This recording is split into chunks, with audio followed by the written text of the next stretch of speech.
Welcome to the KuppingerCole Analyst Chat. I'm your host. My name is Matthias. I'm lead advisor and senior analyst with KuppingerCole Analysts. My guest today is Richard Hill. He is a lead analyst with KuppingerCole Analysts as well, and he's acting out of Seattle, I assume. Hi, Richard. Good to see you. Hi. Doing good. It's a little rainy here in Seattle, but that's normal. Great. Great to have you. This is actually the first time we managed to have a conversation. But let's start with the overall topic. You just completed a leadership compass, our comparison document between different vendors and services around the topic of access management. And if you talk to three people around IAM, you get 4 definitions of access and access management. What is our official definition of access management? What is the market that you had to look at? Well, really, in short, it's the ability to identify and manage users' access to systems, applications, or other resources. I mean, that's really the short of it. So there's authentication, authorization through good policy management, as well as single sign-on and identity federation. So those are some of the core capabilities. It started out in was called a web access management and identity federation, and then evolved into just access management. But really that was partly because of the expansion of the different IT environments. So traditionally things were on-premise. And then, as we know, there's a migration to the cloud. So as things started to move to the cloud, as well as multi-cloud and these hybrid environments where part of the applications and services are still on-premise, partly in the cloud, there's been an expansion and a consolidation of the term access management.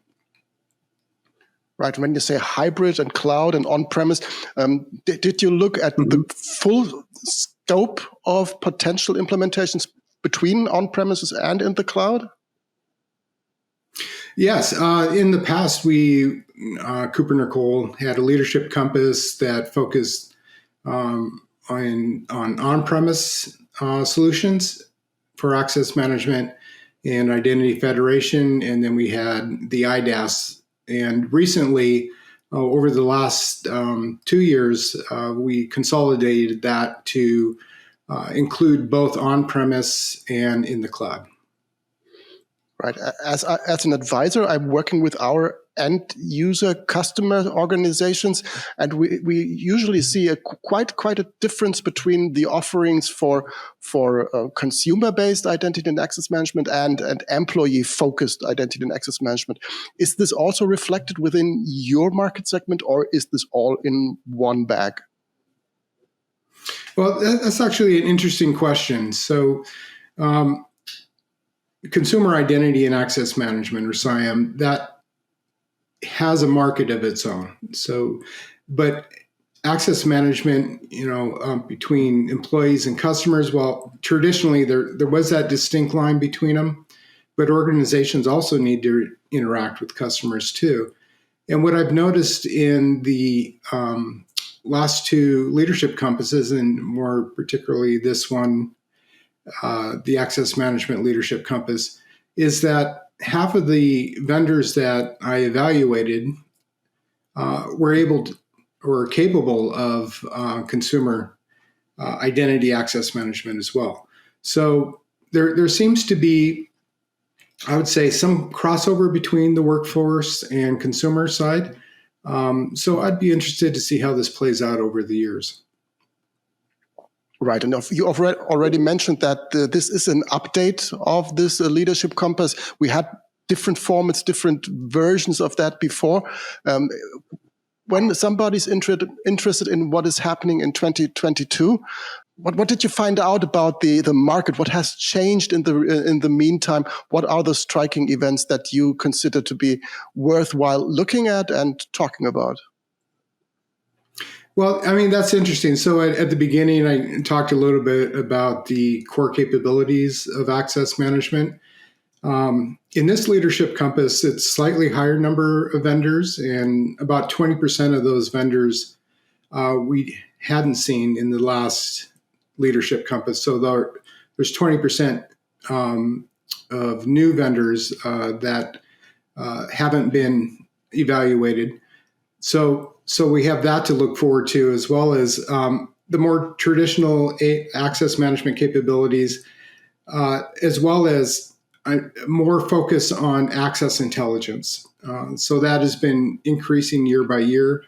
Vendors have been putting a lot more focus. Matter of fact, a lot of acquisitions from the vendors have been in the space of access intelligence. So also fraud detection.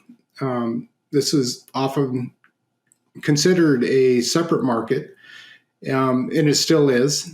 And we have leadership compasses around that as well.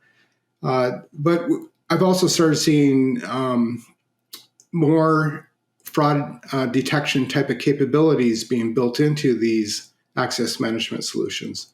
So we're seeing an increase over last year in that regards, and I put a little bit more focus on that this year. Verifiable credentials. So that was something that had some interest. Customers have been asking about it. There's some talk about when is the momentum of that going to take off, and so I look at that as well in the leadership compass. And then of course API security is a focus of the report, because it's not just anything that a user would use at a UI anymore. So it's more about solutions interacting through APIs on premise, in the cloud, interacting together, doing orchestration, automation. So there's a lot more focus in the access management leadership compass on API security as well. Okay, with the breadth of this market as you just described it, I assume there are lots of vendors in there and lots of different types of vendors, everything between startups and established vendors, I assume? Yeah, so there's 28 vendors this year that have been evaluated, and there's, I think, 14 vendors to watch that we include in there as well. So there's some new players that are come into the market that we hadn't seen in the last leadership compass that's in this one. One Cosmos started back out in 2018 with a blockchain ID solution. Cloud Identity, it's also a 2018 company, and then Portsys. So those are some of the newer vendors that we're seeing in this leadership compass. And then, as I mentioned, there's been quite a few acquisitions that have taken place over the last year, or I'd say like two. I mean, Broadcom acquired Semantics back in 2019, CyberArk acquired Adaptive Identity Platform mid-2020.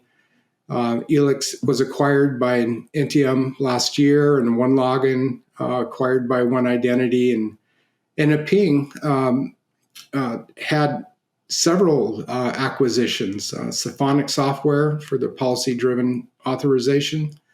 More recently, Secure Touch to add that anti-fraud capability, and then Singular Key for users experience to be able to orchestrate over their different platforms. So, and then SecureOff had a recent acquisition of Accepto for that context behavior or threat intelligence type of capability. So there have been changes in the market over the last year that readers should take note. Right, understood.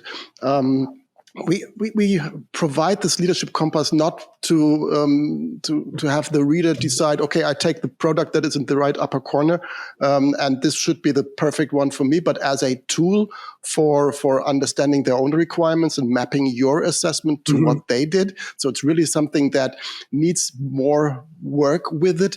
But nevertheless, when we talk about this market, can you mention a few of those organizations and vendors that you consider to be leaders in different angles, not to endorse them, but just to mention how that market looks like and what are the typical players that you could think of when reading that leadership compass?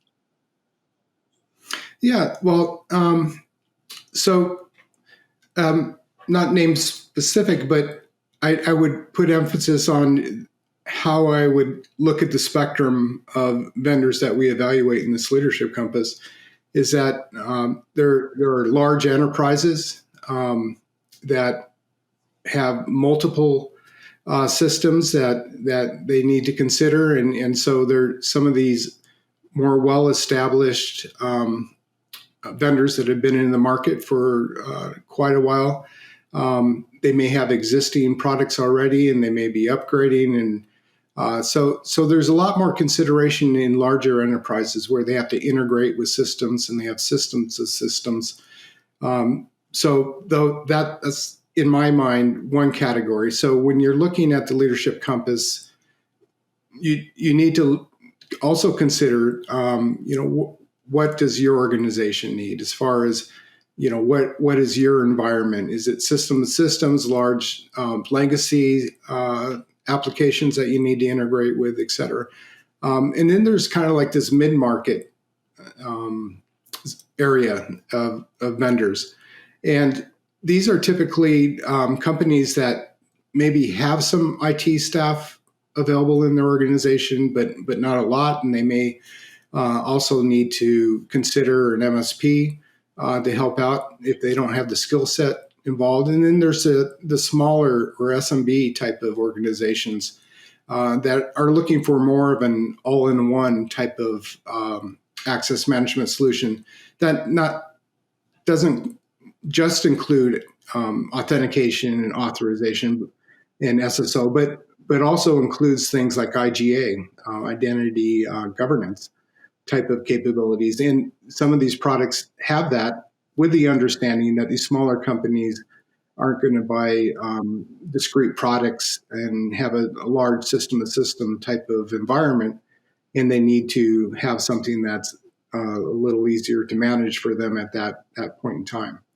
So there's actually a breadth and a range of solutions within this access management leadership compass, and so you need to also consider that as you're looking at it, to evaluate where your organization is, what are your particular requirements, and which one also fits your maybe your regional requirements. So you may be an organization in the U.S. and you want to have someone, a vendor that is closer to home, as opposed to an organization in Europe, where some of those organizations have a deep ecosystem of partners and system integrators that they could collaborate with in that region. So there's a lot of things to consider. So this is one of those type of leadership compasses that you may have a first glance at, but then as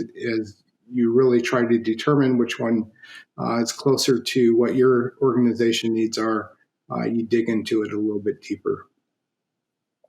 Absolutely, and I really would like to reinforce that, because it's really not just a document to read, but to work with. And I would highly recommend that the audience that is interested in learning more about your results of the current market of access management solutions, go to our website, to KuppingerCole.com, and have a look at the document. And it's available there. It has been released already. So just go there and search for Leadership Compass Access Management, or for your name, Richard Hill.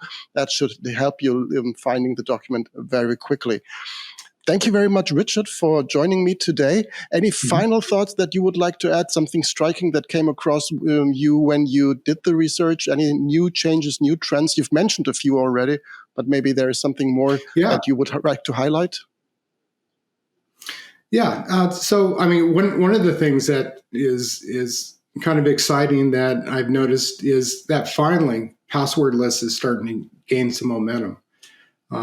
One of the open standards, the FIDO2, it was like 93% of the vendors supported it. And those that didn't support it, currently, it's in their near-term roadmap. So I'm glad to see that that's taking off and is gaining some momentum in the market.